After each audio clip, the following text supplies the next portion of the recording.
Recently हमारे देश की कुछ हिस्टोरिक साइट्स को इंक्लूड किया गया यूनेस्को की वर्ल्ड हेरिटेज साइट लिस्ट के अंदर। इसके वजह से इंडिया उस एक्सक्लूसिव सुपर 40 क्लब का मेंबर बन गई, जो उन कुछ गिने चुने देशों को कहा जाता है जिनके पास 40 या उससे ज्यादा यूनेस्को की वर्ल्ड हेरिटेज साइट्स है। तो एग्जैक्टली इंडिया की ये 40 साइट्स है कौन से, और एंड में आपको मैं ये भी बताने की कोशिश करूंगा कि यूनेस्को के जो वर्ल्ड हेरिटेज साइट्स होते हैं इनका मतलब क्या है। तो शुरू करते हैं।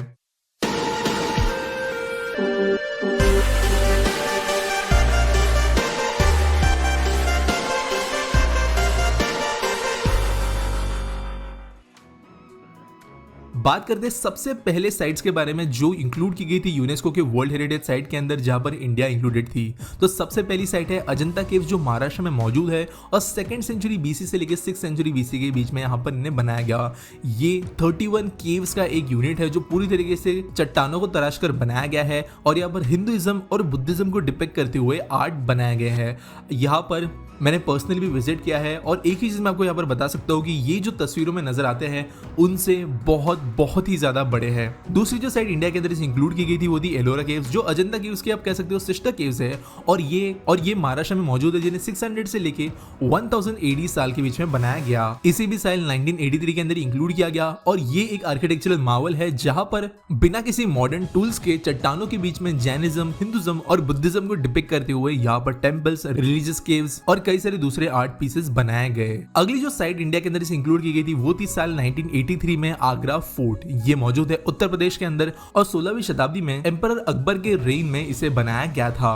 अगली जो साइट इंडिया में से इंक्लूड की गई थी वो थी ताजमहल, जो आगरा उत्तर प्रदेश में मौजूद है। ऑब्वियसली ताजमहल के बारे में आप सब लोग जानते हो, और इसे भी 1983 में ही इंक्लूड किया गया था। ये टोटल 43 हेक्टेयर्स में फैला हुआ एक बहुत बड़ा वर्ल्ड रिकग्नाइज्ड साइट है, जो 7 वंडर्स ऑफ द वर्ल्ड में भी इंक्लूड किया जाता है, और ये लास्ट साइट था जो 1983 के अंदर ही इंडिया में से इंक्लूड किया गया था। अगली दोस्तों जो साइट है वो है सन टेम्पल कोणार्क, जो पूरी उड़ीसा में मौजूद है, जो 13th सेंचुरी में बना था, और साल 1984 में इसे लिस्ट में इंक्लूड किया गया। इस टेम्पल को ब्लैक पगोडा के नाम से भी जाना जाता है, और यहाँ पर सन गॉड जो सूर्य देव है उनके 24 व्हील्स को डिपिक्ट करते हुए टेम्पल्स बनाए गए हैं, जहाँ पर एक बहुत ज्यादा फेमस 7 घोड़ों की कार्विंग्स भी है। इनफैक्ट हमारे कुछ नोट्स जो है, जो करेंसी है उसके ऊपर भी आपको सन टेम्पल देखने के लिए मिलेगा। और जो ईस्टर्न गंगा डायनेस्टी थी नरसिम्हा देवा के द्वारा, उनके रूल्स में सैंडस्टोन में इस चीज को बनाया गया, और one of the biggest architectural Marvels आप कह सकते हो ईस्टर्न इंडिया के अंदर 13th सेंचुरी के लिए। अगला दोस्तों जो साइट इंक्लूड किया गया यूनेस्को की लिस्ट में वो था group of monuments eight Mahabalipuram. दोस्तों ये साइट तमिलनाडु में मौजूद है, और जो पल्लव राजा थे उनके द्वारा इसे बनाया गया। 7वीं और 8वीं शताब्दी में इनका काम हुआ, और total 11 cave sanctums, chariots, temples, open air, rock reliefs और कई सारे ऐसे आर्किटेक्चरल मार्वल्स यहाँ पर देखे गए हैं, जो आज के डेट में भी सीक्रेट है कि किस तरीके से उस टाइम पर बनाए गए होंगे, क्योंकि बिना क्रेन्स या मॉडर्न इक्विपमेंट के कोई भी पॉसिबल मीडियम्स नजर नहीं आते ऐसे साइट को बनाने के लिए। अगला दोस्तों जो साइट है वो है काजीरंगा नेशनल पार्क, जो आसाम के अंदर है। ऑब्वियसली ये एक नेशनल पार्क होने की वजह से यहाँ पर कंस्ट्रक्शन नहीं हुआ है, लेकिन 1985 में इसे इंक्लूड किया गया था एज ए नेचुरल हेरिटेज, और ये एक ऐसा भाग है आसाम का जहाँ पर नेचुरली हर साल ब्रह्मपुत्र नदी की वजह से फ्लड्स आती है, जो इसे बहुत ज़्यादा फर्टाइल बनाती है, और यहाँ पर बहुत रेयर इंडियन राइनोसोरस आपको देखने के लिए मिलेंगे। ये वाइल्ड लाइफ सेंचुरी वैसे 1950 में ही डिक्लेयर कर दी गई थी, लेकिन जब से यूनेस्को की लिस्ट में से इंक्लूड किया गया है यहाँ पर बहुत ज़्यादा कंजर्वेशन हुआ है, और अभी यहाँ पर सबसे ज़्यादा पॉपुलेशन मौजूद है great Indian one horn rhinoceros का। अगला जो स्पॉट है वो है मानस वाइल्ड लाइफ सेंचुरी, जो फिर से आसाम में ही मौजूद है। इसे भी 1985 में इंक्लूड किया गया था, और ये फेमस है अपने reptile species, 350 species of bird, endangered animals, और प्रोजेक्ट टाइगर जो वर्ल्ड हेरिटेज साइट दिसंबर 1995 के दौरान शुरू किया गया था, इसका ये एपिसेंटर था। इंडिया सबसे ज्यादा सक्सेसफुल देश है पूरी दुनिया में टाइगर्स को रिजर्व करने के लिए। ट्रिपल डिजिट से मोर देन 6000 टाइगर्स आज इंडिया के अंदर मौजूद है, और ये जो मिशन इंडिया के अंदर सेव टाइगर वाला शुरू किया गया था वो इसी जगह में से साल 1985 में शुरू किया गया। अगली दोस्तों जो साइट है वो है केलोदव नेशनल पार्क, जो है राजस्थान में, और साल 1985 में इसे इंक्लूड किया गया। ये एक ऐसा रीजन है जहां पर चाइना, तुर्कमेनिस्तान, अफगानिस्तान, साइबेरिया, इन सारे रीजन्स में से जो क्रेन्स होते हैं, जो बर्ड्स होते हैं, वो माइग्रेट करने के बाद में लैंड करते हैं, टोटल 6,880 एकड़ में ये फैली हुई जमीन है। एक जमाने पर यहाँ पर डक हंटिंग की जाती थी राजाओं के द्वारा, लेकिन आज ये एक बहुत प्रोटेक्टेड साइट है और यहाँ पर विजिट करके माइग्रेटिंग बर्ड्स देखने का मौका लोगों को मिलता है। अगला दोस्तों जो साइट है वो है churches of Goa and convents of Goa. तो दोस्तों गोवा के अंदर पोर्चुगीज रूल काफी लंबे समय तक था और 1986 में यूनेस्को के द्वारा वेल्ला गोवा और ओल्ड गोवा के अंदर मौजूद कई सारे अलग अलग चर्चेस को इंक्लूड किया गया यूनेस्को के वर्ल्ड हेरिटेज साइट के अंदर। यहाँ पर मैं सारे के सारे चर्चेस का नाम नहीं ले पाऊंगा क्योंकि काफी ज्यादा लंबी लिस्ट है, लेकिन आप कह सकते हो कि जो 1510 के बाद में बने हुए चर्चेस थे उन्हें इसके अंदर इंक्लूड किया गया। इसके बाद में ना सिर्फ इन्हें प्रिजर्व किया गया, लेकिन ये कुछ यूनिक साइट्स में से है पूरे लिस्ट में से जो अभी भी काफी अच्छे बड़े पैमाने पर फंक्शनल है, जो उनका रिलीजियस पर्पस था उस तरीके से इन्हें यूज भी किया जाता है, जबकि कई सारे ऑब्वियसली अभी हिस्टोरिकल साइट्स बन चुके हैं। अगली दोस्तों जो साइट है वो है खजुराहो ग्रुप ऑफ मॉन्यूमेंट्स जो मध्य प्रदेश में मौजूद है और 1986 में से डिक्लेयर किया गया। ये टेम्पल्स बनाए गए थे 1950 ईडी और 1050 एडी के बीच में और गुर्जर प्रतिहार्स के द्वारा इसे बनाया गया जो चंदेला डायनेस्टी के एम्परर्स थे। Total 22 temple 6 square kilometre area के अंदर इसके अंदर फैले हुए हैं। आप जानते होंगे ये खजुराहो टेम्पल किस चीज के लिए फेमस है, जो आज के डेट में काफी यूनिक लगता है, लेकिन अपने आप में एक कल्चरल एडवांसमेंट का ये प्रतीक था कई हजार साल पहले। अगला दोस्तों जो साइट है वो है group of monuments at Hampi. साल 1986 में कर्नाटका के विजयनगर डिस्ट्रिक्ट के अंदर ये जो हम्पी के साइट्स हैं इन्हें इंक्लूड किया गया था और 16वीं और 14वीं शताब्दी के अंदर बने हुए ये टेम्पल्स एक जमाने में दुनिया के वन ऑफ द बिजिएस्ट और बिगेस्ट सिटीज हुआ करते थे in terms of power, trade, money या आप कह सकते हो तो डिप्लोमेटिक इंपोर्टेंस। तुंगभद्रा नदी के किनारे बसा हुआ ये जो टेम्पल ये विजयनगर साम्राज्य का कैपिटल हुआ करता था और रिसेंट में ही इस मॉन्यूमेंट को बहुत ज्यादा टूरिस्ट फ्लो देखने के लिए मिल रहा है कुछ सोशल मीडिया ट्रेंड्स के वजह से। अगली दोस्तों जो साइट है इंक्लूड की गई थी यूनेस्को के साइट लिस्ट में वो है फतेहपुर सीकरी जो उत्तर प्रदेश में मौजूद है और साल 1986 में से इंक्लूड किया गया। 16वीं शताब्दी में बनी हुई फतेहपुर सीकरी जहांगीर के द्वारा बनवाई गई थी और 1573 में इसका काम खत्म हुआ था। यहाँ पर कई सारे मॉस्क है, रेस्टिंग एरियाज है और पैलेसेस है। अगली दोस्तों जो साइट है वो है monuments of Pattadakal. Bagalkot district Karnataka में मौजूद के अंदर ये जो साइट्स है इन्हें 8th सेंचुरी में बनाया गया था और 1987 में इन्हें लिस्ट के अंदर इंक्लूड किया गया।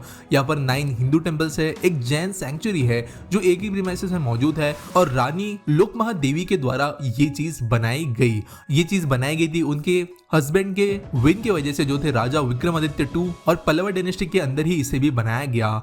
ये भी एक आर्किटेक्चर मार्वल है और क्राउन रूबीज के द्वारा जाना जाता है इसे सदर्न इंडियन आर्किटेक्चर के अंदर।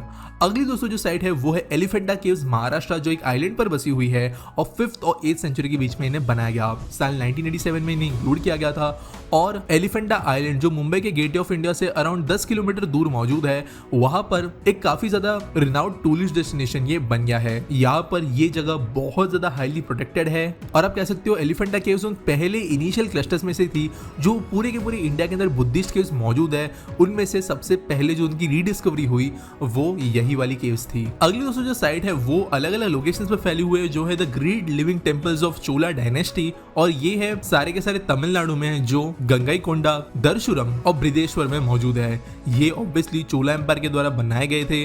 पूरे के पूरे टेम्पल कॉम्प्लेक्सेस यहाँ पर मौजूद है जो 79 फीट के हाइट तक ऊपर जाते हैं और 11वीं और 12वीं शताब्दी में इन्हें बनाया गया। अगली दूसरी साइट इंक्लूड की गई थी इंडिया में से वो थी सुंदरबंस नेशनल पार्क जो वेस्ट बंगाल में मौजूद है और साल 1939 से लेकर 1982 के बीच में वैसे इस पार्ट्स के अलग अलग एरिया को प्रोटेक्टेड वैसे भी इंडियन गवर्नमेंट ने बना दिया था, लेकिन ऑफिशियली साल 1987 में इन्हें यूनेस्को का दर्जा मिला।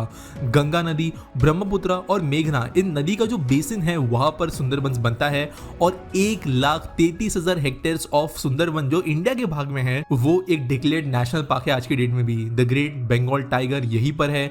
क्रोकोडाइल्स बहुत ज्यादा यूनिक और काफी ज्यादा अट्रैक्टिव वाइल्ड लाइफ यहाँ पर देखने के लिए मिलती है और आज की डेट में भी सुंदरबंस ईस्टर्न इंडिया का one of the most beautiful भाग है। अगला जो साइड इंक्लूड किया गया था इंडिया के अंदर से वो था Nanda Devi and valley of flowers national park जो उत्तराखंड में मौजूद है। साल 1988 में वैसे वैली ऑफ फ्लावर्स को इंक्लूड कर लिया गया था, लेकिन 2005 में नंदा देवी को भी इसके अंदर इंक्लूड कर लिया गया एज वन टूरिस्ट स्पॉट। और जांस्कार से लेकर जो ग्रेट हिमालय तक का रीजन है 87.5 स्क्वायर किलोमीटर में फैला हुआ, ये पूरा का पूरा यूनेस्को साइट के अंदर मौजूद है। One of the tallest peaks है पूरे के पूरे इंडिया के अंदर का और काफी ज्यादा इसकी रिलीजियस इंपॉर्टेंस साथ साथ ऑब्वियसली जियोग्राफिकली भी ये एक काफी ज्यादा यूनिक जगह है। अगला स्पॉट जो इंडिया के अंदर से इंक्लूड किया गया था वो था Buddhist monuments at Sanchi. Madhya Pradesh में ये जो जगह बनी है ये भोपाल से 45 किलोमीटर दूर है और साल 1989 में इसे यूनेस्को की साइट्स के अंदर इंक्लूड किया गया था। जो प्रिंसिपल स्तूपा है इस पूरे मॉन्यूमेंट में वो 2nd सेंचुरी के अंदर बनाया गया था और कई सारे monolithic pillars, palaces, temples, monasteries, कई सारी चीजें यहाँ पर देखने के लिए मिलेगी और आज के डेट में ये एक काफी ज्यादा इंपॉर्टेंट साइट है। अगला दोस्तों जो साइट इंक्लूड किया गया था इंडिया में से वो था हुमायूं का मकबरा जो दिल्ली के अंदर मौजूद है और साल 1572 में बना हुआ ये मॉन्यूमेंट 1993 में इंक्लूड किया गया था यूनेस्को की वर्ल्ड हेरिटेज साइट के लिस्ट के अंदर। ये अपने डबल डोम के लिए फेमस है और एक इरेगुलर ऑक्टोगोनल बेस की वजह से भी इसे जाना जाता है और 42.5 मीटर्स की इसकी हाइट है। अगला मॉन्यूमेंट जो है वो Qutub Minar and it's monuments इन दिल्ली। दोस्तों कुतुब मीनार के आसपास में भी कई सारे जो मॉन्यूमेंट्स है इसे as an one side include किया जाता है और लेट 12th सेंचुरी में इसे बनाया गया था। आप अगर इसकी स्टोरी जानते होंगे तो इसे कहा जाता है कि जो शिकार पर निकले हुए या कुछ काम से निकले हुए रॉयल मैन थे उन्हें देखने के लिए, उन्हें स्पॉट करने के लिए कुतुब मीनार का इस्तेमाल किया जाता था रानियों के द्वारा और 72.5 मीटर ऊंचा कुतुब मीनार बहुत लंबे समय तक देश का सबसे ऊंचा स्तंभ हुआ करता था। 22 नंबर पे जो इंडिया के अंदर से included UNESCO world heritage site थी वो थी माउंटेन रेलवेज ऑफ इंडिया, जहां पर अलग अलग रेलवेज इंक्लूड की गई। यहाँ पर दार्जिलिंग हिमालयन रेलवेज जो वेस्ट बंगाल में है वो 1999 में इंक्लूड की गई, नीलगिरी माउंटेन रेलवे जो 2005 ऊटी तमिलनाडु से इंक्लूड की गई और कालका शिमला रेलवे हिमाचल प्रदेश में से 2008 में इंक्लूड की गई थी। इन रेलवेज के बारे में ज्यादा बताने की बात नहीं है, ऑलमोस्ट हर एक इंडियन इनके बारे में जानता है, बॉलीवुड रहे या फिर डे टू डे बातों में होने वाली टूरिस्ट कॉन्वर्सेशंस भी रहे। ये रेलवेज इंडिया के लिए काफी ज्यादा इंपॉर्टेंट रही है और इंटरेस्टिंगली 19th और 20th सेंचुरी में बनी हुई ये रेलवेज आज की डेट में भी फंक्शनल है, जो किसी भी यूनेस्को वर्ल्ड हेरिटेज साइट के लिए काफी ज्यादा रेयर है। वैसे दोस्तों इन 3 साइट्स के अलावा भी कुछ और ऐसे रेलवेज है जिन्हें प्रोटेक्ट किया गया, जैसे माथेरान रेलवेज जो वेस्टर्न घाट्स में आता है, लेकिन खुद क्योंकि वेस्टर्न घाट्स एक यूनेस्को वर्ल्ड हेरिटेज साइट है तो माथेरान की रेलवेज को इनके अंदर इंक्लूड नहीं किया जाता, लेकिन जो प्रोटेक्शन दी जाती है वो उस वाली रेलवे को भी है। अगला दोस्तों जो स्पॉट है वो है महाबोधि टेम्पल कॉम्प्लेक्स एट बोध गया जो बिहार में है। बोध गया one of the most important religious site है पूरे दुनिया के बुद्धिस्ट के लिए और 3rd सेंचुरी BC और 5th सेंचुरी और 6th सेंचुरी ऐसे अलग अलग टाइम पीरियड्स के दौरान एक्सपांड किया गया। ये जो पूरा कॉम्प्लेक्स है ये वही जगह है जहाँ पर गौतम बुद्ध जी एनलाइटेंड हुए थे और यही वो जगह है जहाँ पर बोधि ट्री, वो पेड़ जिसके नीचे बैठकर गौतम बुद्ध जी एनलाइटमेंट हुए थे, वो मौजूद है। यहाँ पर दुनिया भर से बुद्धिस्ट आते हैं और साथ साथ कई सारी जो बुद्धिस्ट कंट्रीज है उन्होंने अपनी मॉनेस्ट्रीज यहाँ पर बनाकर रखी है। अगले दोस्तों जो स्पॉट है वो है रॉक शेल्टर्स ऑफ भिम्बेटका जो मध्य प्रदेश में है। 30,000 साल पहले यहाँ पर ये केव पेंटिंग्स बनाई गई थी और साल 2003 में इन्हें इंक्लूड किया गया यूनेस्को के वर्ल्ड हेरिटेज साइट लिस्ट में। दुनिया के अंदर जब ह्यूमंस जस्ट अपना एग्जिस्टेंस बनाना शुरू कर रहे थे उस समय पर 10,280 हेक्टेयर जमीन में जो अलग अलग केव्स है वहां पर सैंडस्टोन पर ये सारी की सारी चीजें बनाई गई और जो रॉक शेल्टर्स और जो केव्स मेसोलिथिक पीरियड के अंदर हुआ करती थी जहां पर टोटल 21 गांवों में एंशिएंट ह्यूमन बींग्स रहा करते थे वो थे भिम्बेटका के रॉक शेल्टर्स, जो अपने आप में दिमाग घुमा देने वाली एक साइट है। अगली दूसरी जो साइट है वो है छत्रपति शिवाजी महाराज टर्मिनस, जिसे पहले विक्टोरिया टर्मिनस के नाम से जाना जाता था, जो महाराष्ट्र के मुंबई में मौजूद एक रेलवे स्टेशन है। साल 1888 में 16 लाख रुपए की कीमत से स्टेशन को बनाया गया और आज की डेट में ये ना सिर्फ मुंबई का लेकिन इंडिया का one of the busiest railway station है, जहां पर लॉकडाउन न होने के टाइम पे मोर देन 1100 ट्रेन दिन में पास होती थी, वो भी एक टर्मिनस होने के बावजूद। ये भी कुछ उन यूनिक साइट्स में से है जिनका बड़े पैमाने पर आज के डेट में प्रैक्टिकल यूज हो रहा है। जिस हिसाब से इसे बनाया गया था उसी तरीके से इनका इस्तेमाल किया जा रहा है और आप सब जानते होंगे कि बहुत बड़ा रीडेवलपमेंट स्टेशन के लिए प्लान है, जब पर हिस्टोरिकल एस्पेक्ट को ज्यादा छुआ नहीं जाएगा, लेकिन इस स्टेशन के रूप को और ज्यादा बदल दिया जाने वाला है ताकि आने वाले सेंचुरीज के लिए भी ये फंक्शनल रह पाए। अगला दोस्तों जो साइट है वो है चांपनेर पावागढ़ आर्कियोलॉजिकल पार्क जो गुजरात में मौजूद है और 8 से लेकर 14 सेंचुरी के बीच में बने हुए जो ये साइट्स है इन्हें 2004 में इंक्लूड किया गया था यूनेस्को की लिस्ट के अंदर। ये भी बहुत ज्यादा प्री हिस्टोरिक जगह है जहाँ पर एक जमाने में गुजरात का जो एंशिएंट किंगडम था उसका हिंदू कैपिटल इसी जगह को माना गया था और कई सारे agriculture site, water installations, Jain temples, Kali Mata temples जैसी चीजें यहाँ पर मिली है।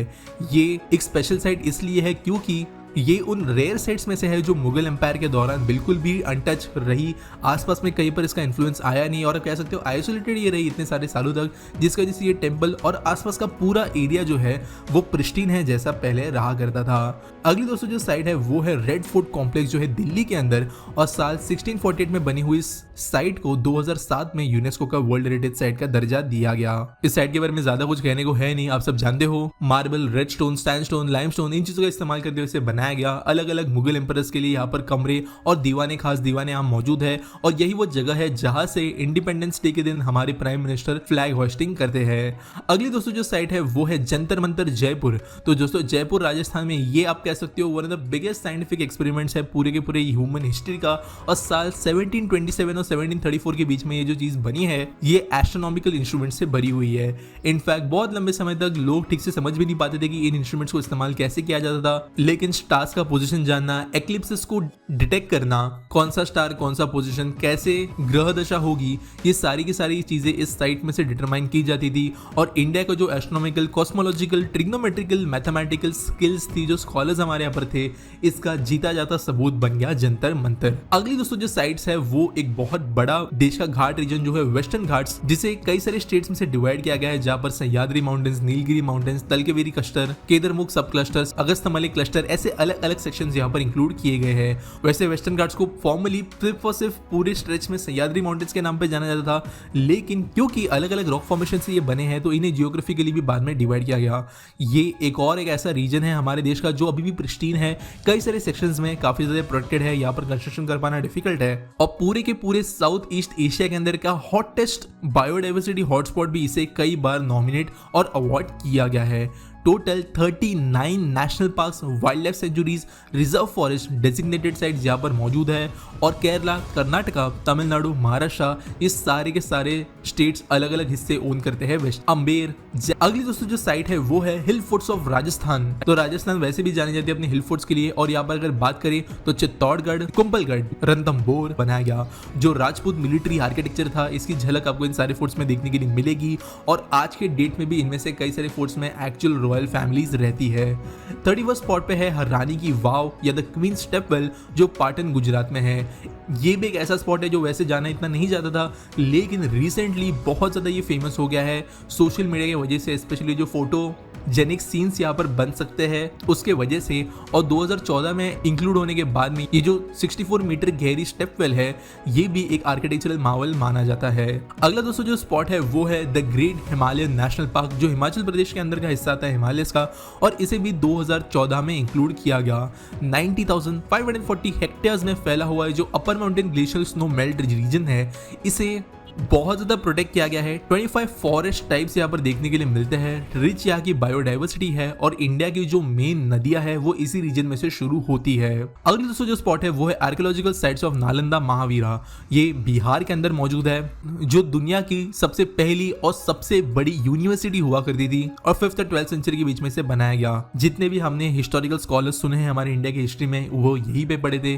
दुनिया का सबसे बड़ा बुक कलेक्शन या लाइब्रेरी जो है वो यही पर मौजूद थी, लेकिन हिस्टोरिकल इवेंट्स के दौरान उसे डिस्ट्रॉय कर दिया गया, जिसके बाद में धीरे धीरे नालंदा का डिमाइज शुरू हुआ, और दूसरे जो कुछ रीजन्स थे दुनिया भर के वो ज्यादा फेमस बन गए इन टर्म्स ऑफ एजुकेशन। लेकिन फिर भी पूरे के पूरे दुनिया के एजुकेशन सेंटर की शुरुआत जो है वो नालंदा में से हुई थी। अगला दोस्तों जो स्पॉट है वो है कंचनजोंगा नेशनल पार्क, जो सिक्किम के अंदर मौजूद है, और ये एक ऐसा एरिया है जहां पर valleys, lake, glaciers, snow cap mountains, ancient forest और वर्ल्ड का तीसरा हाईएस्ट पीक कंचनजोंगा हमें देखने के लिए मिलता है। 2016 में इसे इंक्लूड किया गया इस लिस्ट के अंदर, और ये भी एक जियोग्राफिकल एनोमली है। अगला दोस्तों जो स्पॉट है वो है आर्किटेक्चरल वर्क ऑफ ली कॉर्ब्यूसर चंडीगढ़। ये कुछ उन यूनेस्को वर्ल्ड हेरिटेज साइट्स में से है जिसे ज्यादातर लोग जानते हैं नहीं। आप जानते होंगे कि चंडीगढ़ को प्लान तरीके से बनाया गया था और एक आर्किटेक्ट को इसके लिए काम दिया गया था, जिन्होंने पूरी तरीके से आर्किटेक्चर को रीडिफाइन करते हुए टोटल 17 ऐसे बिल्डिंग्स चंडीगढ़ में बनाए थे जिनका इस्तेमाल आज भी होता होता है और इन्हें भी उनकी यूनिकनेस की वजह से 2016 में यूनेस्को की वर्ल्ड हेरिटेज साइट्स के अंदर इंक्लूड किया गया। आप ऐसा भी कह सकते हो ये कुछ उन साइट्स में से है जो सबसे ज्यादा लेटेस्ट बनी थी, लेस देन सेंचुरी पहले इन्हें बनाया गया और उसके बावजूद ये साइट्स के अंदर इंक्लूडेड है। अगली दोस्तों जो साइट है वो है हिस्टोरिक सिटी ऑफ अहमदाबाद, जो अहमदाबाद गुजरात है। इस पूरी की पूरी सिटी को वर्ल्ड हेरिटेज साइट का दर्जा मिला है। साबरमती नदी के किनारे बसा हुआ जो शहर है ये 15वीं शताब्दी से अपना इन्फ्लुएंस अपने आसपास देता जा रहा है और कई सारे public well, religious institutions, feeders, historic buildings यहाँ पर देखने के लिए मिलेगी। अगला दोस्तों जो साइट है वो है the Victorian and art deco architecture of Mumbai. तो यहाँ पर भी मल्टीपल साइट्स इंक्लूडेड है, जहाँ पर मुंबई का हाई कोर्ट, मुंबई यूनिवर्सिटी में मौजूद Rajabai tower, Mumbai convention hall, Eros cinema, university library, इन जैसे अलग अलग साइट्स मौजूद है। और 19th और 20th सेंचुरी में बने हुए ये सारे के सारे स्पॉट्स ऑब्वियसली ब्रिटिशर्स के द्वारा बनाए गए थे और 2018 में इन्हें रिकॉग्नाइज किया गया as UNESCO world heritage sites. अगली दोस्तों जो साइट है वो है जयपुर। अहमदाबाद की तरह ये भी एक पूरा का पूरा शहर है जिसे यूनेस्को के द्वारा वर्ल्ड हेरिटेज साइट का रिकॉग्निशन दिया गया है 2019 में और साल 1727 में इसके फॉर्मेशन के बाद में यहाँ पर भी कई सारे पैलेसेस, टेम्पल्स, ट्रेडिशनल आर्किटेक्चर आपको देखने के लिए मिलेगा। अगला दोस्तों जो स्पॉट है वो है ककातिया रुद्रेश्वरा टेम्पल या रामप्पा टेम्पल, जो तेलंगाना में मौजूद है। इसी साल 1 महीना भी नहीं हुआ इस टेम्पल को यूनेस्को के वर्ल्ड हेरिटेज साइट के अंदर इंक्लूड किया गया है। गणपति देवा और रेचल्ला रुद्र रेड्डी इन किंगडम्स के दौरान इसे एस्टेब्लिश किया गया साल 1123 और 1323 के बीच में।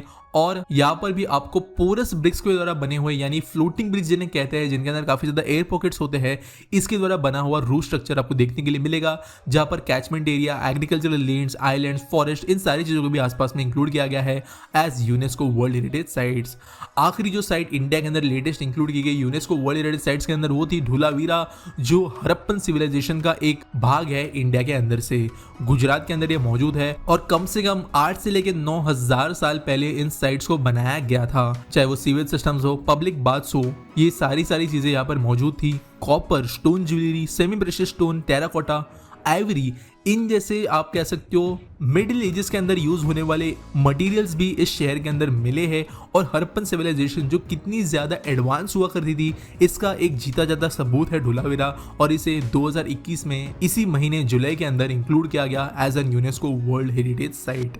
तो दोस्तों इसके अलावा भी वैसे कई सारे अलग अलग यूनेस्को के डेजिग्नेशंस होते हैं, जहाँ पर UNESCO world network of biosphere होता है, UNESCO memory of world register होता है, UNESCO global geo parks network होता है, यूनेस्को क्रिएटिव सिटीज नेटवर्क होता है, UNESCO intangible cultural heritage list होती है, जहां पर इंडिया के कई सारे दूसरे फेस्टिवल्स, सिटीज, मॉन्यूमेंट्स, लोग, एनिमल्स, इन जैसी चीजों को इंक्लूड किया गया है। लेकिन करेंटली जो मैंने कही वो फिजिकल साइट्स की लिस्ट थी। अब फाइनली आपको मैं शॉर्ट में एक्सप्लेन कर देता हूँ कि ये एक्चुअल में यूनेस्को की साइट की लिस्ट होती क्या है। तो बेसिकली यूनेस्को टोटल 194 देशों का एक क्लस्टर है जो रिकॉग्नाइज करता है दुनिया भर के अलग अलग रीजन्स को। यूएन के अंदर ये बॉडी आ सकती है, आप कह सकते हो, लेकिन इनके पास में काफी ज्यादा इंडिपेंडेंस भी है खुद का।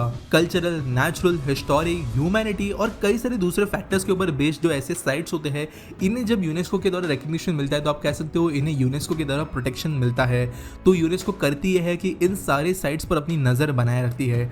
अगर गवर्नमेंट इन चीजों को तोड़ने की कोशिश करता है, अगर कोई सिक्योरिटी थ्रेट इन्हें बनता है, नेचुरल हेरिटेज को चीजें डिस्ट्रॉय होती है, या फिर अगर इन्हें मेंटेनेंस की जरूरत पड़ती है या फिर इंप्रूवमेंट्स की जरूरत पड़ती है, इनका प्रमोशन करवाना होता है, तो दोनों तरफ से यूनेस्को जो है वो मदद करती है। और इसके जरिए उम्मीद है कि दुनिया भर के अंदर जो पूरी की पूरी ह्यूमन काइंड को डिपिक्ट करने वाली चीजें हैं वो आने वाले कई सारे शताब्दियों तक, आने वाले जनरेशंस के लिए हमेशा प्रिजर्व रहे और कोई भी गलत फायदा उठाते हुए उनका नुकसान ना करे, फिर चाहे वो डेजर्ट्स हो, फॉरेस्ट हो, लैंड्स हो, लेक्स हो, मॉन्यूमेंट्स हो या फिर विल्डरनेस। उम्मीद करता हूँ ये वीडियो आपको पसंद आई होगी। काफ़ी लंबी ये वीडियो बन गई है, तो लाइक, शेयर, सब्सक्राइब करना बिल्कुल नहीं भूलना। मिलेंगे अगले वीडियो में।